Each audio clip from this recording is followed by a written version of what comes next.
یہ تعلیم تھی ہماری، تو کون سی طرف ہم جا رہے ہیں، کون سی طرف ہم اپنے سماج کو لے کر جا رہے ہیں، کون سی طرف اپنی بیٹیوں کو لے کر جا رہے ہیں۔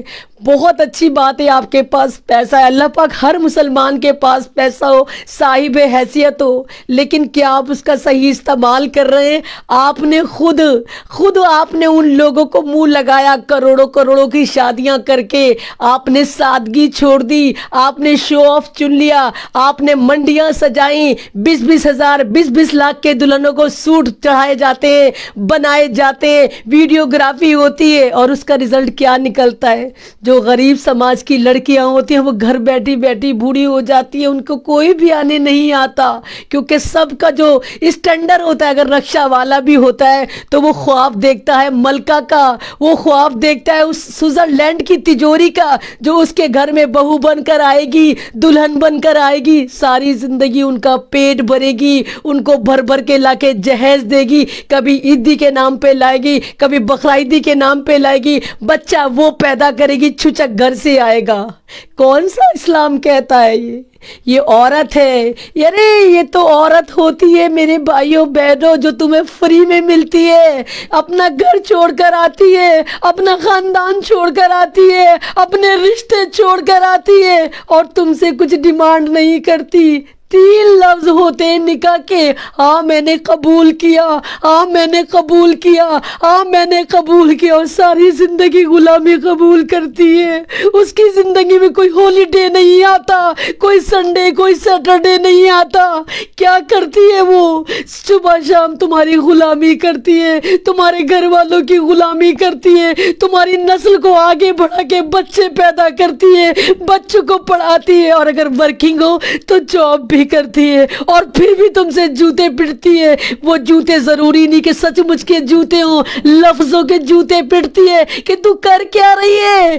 تو کوئی اکلوتی عورت نہیں ہے جو تو جاب کرتی ہے، یہ تو میرا احسان ہے کہ میں نے تجھے اتنی آزادی دی کہ تو جاب کر لے۔ یعنی وہ عورت جو کما کر لا رہی ہے، اس پہ بھی شوہر کی دیکھیں کتنی زبردست احسان مندی ہوتی ہے کہ یہ تو میں نے تجھے آزادی دی، تو وہ پیسہ کہاں خرچ کرتی ہے؟ وہ پیسہ شوہر لیتا ہے، اس کے بچے لیتے ہیں، سسرال والے لیتے ہیں۔ ایک عورت تیری ذمہ داری ادا کرتی ہے، آفس بھی دیکھتی ہے، گھر بھی دیکھتی ہے، لوگوں کو بھی دیکھتی ہے، اور پھر بھی کہتے ہیں کہ نہیں تو ایک اچھی بیوی نہیں بن پائی۔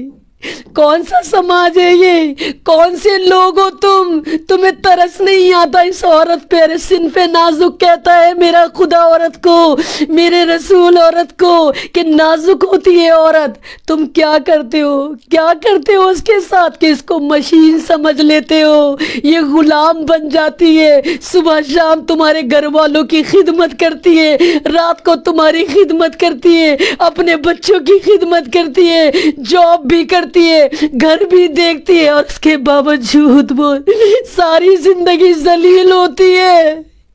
کیوں؟ کیا یہ میرا اسلام تھا؟ کیا یہ میرے اسلام کی تعلیمات تھی؟ کیا عائشہ عارف نے صحیح کرا؟ کون ذمہ دار ہے عائشہ عارف کا؟ اس کا شوہر سے زیادہ تم ذمہ دار ہو، یہ سماج ذمہ دار ہے۔ جس نے عارف کی ناک میں نکیل نہیں ڈالی، کتنی مجبور ہوگی وہ عائشہ جو مسکراتے ہوئے خودکشی کر گئی۔ وہ ہنس رہی تھی، وہ اس لیے نہیں ہنس رہی تھی، وہ تمہارے پہ ہنس رہی تھی، وہ سماج پہ ہنس رہی تھی کہ دیکھو سماج والوں، میں تمہاری بیٹی تھی، میں اس ملت کی امانت تھی، اور آج میں تمہاری وجہ سے مر رہی ہوں، اس ندی میں کود کے مر رہی ہوں جس میں تمہیں ڈوب کے مرنا چاہیے تھا۔ بے غیرت مسلمان نوجوانوں، کہاں ہے تمہاری غیرت؟ کون سے مسلمان ہو تم لوگ؟ شرم تم کو مگر نہیں آتی؟ بے شرمو، نکاح کا سوٹ بھی تم لڑکی والوں کا پہن کر آتے ہو، اتنے بڑے غلام، اور حکومت کرتے ہو اس 1.5 پسلی عورت کے اوپر، اس بیوی کے اوپر، اس بیٹی کے اوپر جس کے ماں باپ بک جاتے ایک شادی کرنے میں، اور اس کے باوجود تمہاری غیرت نہیں جاگتی۔ کتنی عائشہ عارف خودکشی کریں گی، کتنی عائشہ عارف خودکشی کرتی ہیں؟ کیوں کرتی ہیں یہ؟ کیونکہ تم لوگ، ہمارے نوجوان لوگ سب بھول چکے. سب کو پتا ہے جب شادی ہوگی تو خزانہ چل کر آئے گا، قارون کا خزانہ چل کر آئے گا. ارے ایک شادی کا قرضہ اتارنے میں لڑکی والوں کے ہوا نکل جاتی ہے، قرض کے تلے تب جاتے ہیں. ایک بیٹی کی شادی کرتے، اگلی بیٹیوں کا انتظار کرتے کہ پہلا قرض ادا ہو جائے تب دوسری شادی کریں گے. کس طرح کے نوجوان ہو تم؟ ارے اللہ نے تمہیں نوجوان بنایا، اپنے قوت بازو پہ یقین تو کر کے دیکھو، کر کے تو دیکھو کہ ہر چیز تم سسرال پہ ڈیپینڈ ہو کر کیوں سوچتے ہو؟ جاب تمہیں وہ دلوائے، گھر تمہیں وہ دلوائے، گھر میں سامان تمہارے وہ بھروائے، بچہ تمہارا پیدا ہو، خرچہ وہاں سے اٹھے. کون سے نوجوان ہو تم؟ کون سی ملت کی امانت ہو میرے نوجوان مسلمان نوجوانوں؟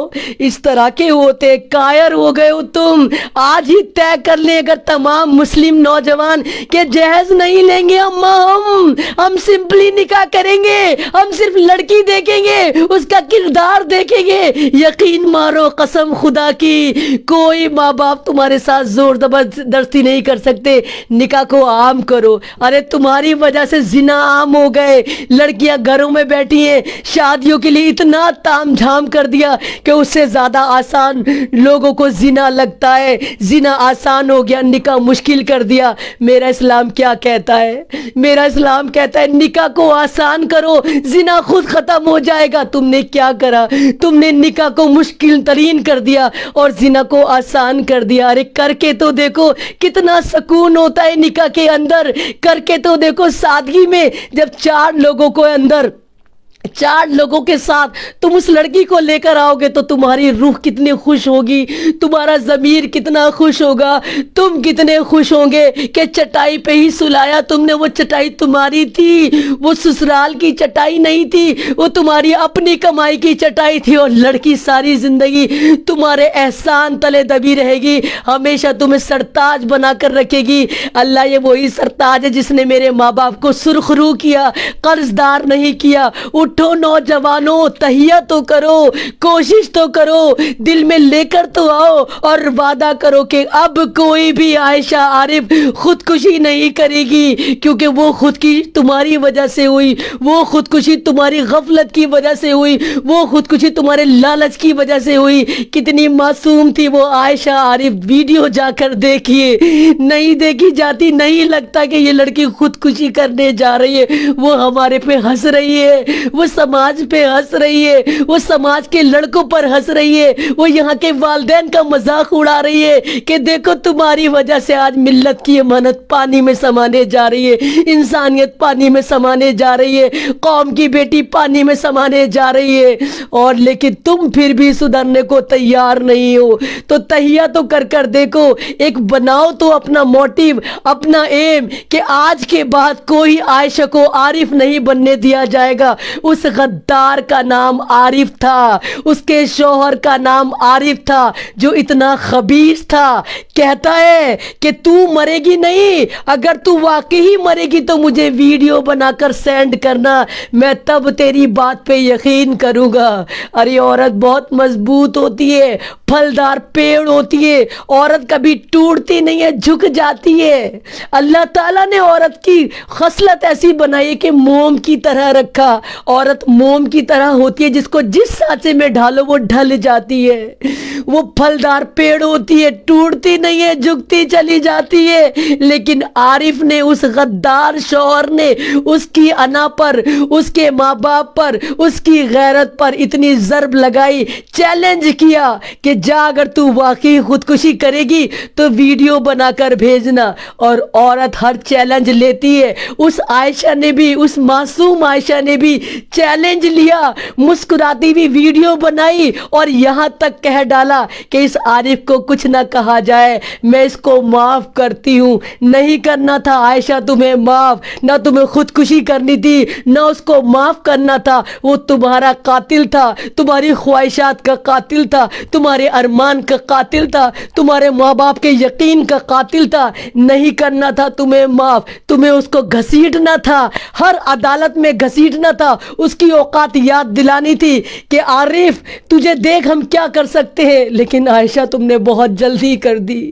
تم بہت جلدی اس دنیا سے چلی گئی۔ کاش تم ایک بار مجھ سے کانٹیکٹ کرتی، صرف ایک بار مجھ سے ملتی عائشہ، میں تمہیں لے کر آتی زندگی کی طرف، میں بتاتی اس عارف کو کہ جب عورت اپنی پہ آ جاتی ہے تو کیا کیا کر سکتی ہے۔ میرا اسلام خودکشی کی اجازت نہیں دیتا، میرا اسلام خود کو مارنے کی اجازت نہیں دیتا، میرا اسلام جینے کی اجازت دیتا ہے۔ ارے مرنا تو ہمیں ہر صورت میں ہے، ہر صورت میں ہم مریں گے، جو چیز آئی ہے وہ واپس بھی جائے گی، لیکن تم نے بہت جلدی کر دی عائشہ۔ اور تمام لوگ جو مجھے دیکھ رہے ہیں، مجھے سن رہے ہیں، عائشہ کے لیے آواز اٹھائیں، اگر وہ عارف نام کا کتا آپ کو مل جائے دوڑا دوڑا کر مارے، سماجی بہشکار کریں، اس کا سماج سے نکال کر باہر پھینکے اور مقدمہ چلائے میری عائشہ کے قتل کا اس کے اوپر، کیونکہ میں نہیں چاہتی اور عائشہ اس طرح کا قدم اٹھائے، اپنی ہستی مسکراتی زندگی کو اس طرح قربان کر دے ایک ناقدرے کے اوپر۔